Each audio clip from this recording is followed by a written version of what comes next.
শাবানা আপার পরে যদি কোনো অ্যাক্টর থাকে না, সেটা শাবনূর আপু আমি মনে করি। শাকিব খান সুপারস্টার, অঞ্জনা ম্যাডাম কিন্তু সুপারস্টার। একটা সিনিয়র শিল্পী মারা গেলে আসা উচিত। উনি কেন আসে না? উনিও হতেই পারে যে উনি তো ব্যস্ত এখন বাংলাদেশের কিং খান। আমার পরিচয়টা, আমি বাংলাদেশ চলচ্চিত্র শাবনূর রতন হিসেবে আমাকে সবাই চিনে, বা আমার টাইটেলের নামও যায় শাবনূর রতন।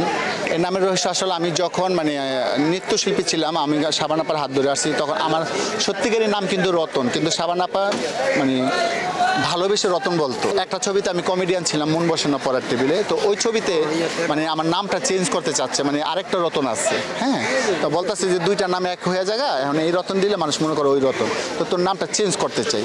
তো শাবনূর আপু সামনে বসা ছিল, তো শাবনূর আপু বললো যে ওর নাম দেন শাবনূর রতন। ফিল্মে দুইটা নায়িকে দেখেছি, যে শাবানা আপা আর শাবনূর আপু। তারা যখনই কাজ করতে আসে, তারা কিন্তু একজন ফ্যামিলি মেম্বার হয়ে যায়।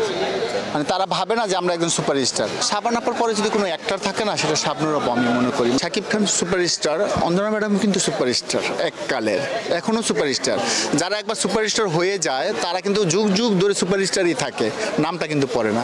তো এককালে 90 দশকের কিন্তু অঞ্জনা ম্যাডাম, পবিত্রা দাদা, তারা সুপারস্টার ছিল, এবং তারা যেসব ছবি করছে ওইসব ছবি কিন্তু শাকিব খান করে নাই, বা সালমান খানও করে নাই।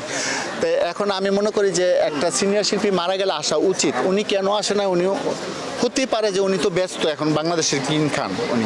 উনি দেখা গেছে শুটিংয়ে ব্যস্ত। তো ওনার সাথে আমার ফ্যামিলিগত একটা সম্পর্ক ছিল, ওনার সাথে আমার খুব ভালো একটা সম্পর্ক ছিল। আমার সাথে প্রতিদিন না হলে মাসে 20 দিন আমার সাথে ভিডিও কলে কথা হতো হোয়াটসঅ্যাপে। উনি যদি ভালো চিকিৎসা আগের থেকে পেত, তাহলে আমার মনে হয় উনি মরতো না।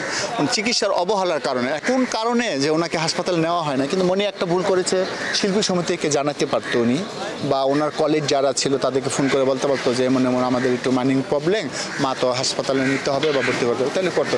উনি এই ভুলটা করেছে। তার ভিতরে অনেক কষ্ট ছিল, কিন্তু সে কখনো বলতো না, খালি এতটুকু বলতো যে আমার জন্য দোয়া করি, যাতে আমি তোদের জন্য কিছু করে যেতে পারি।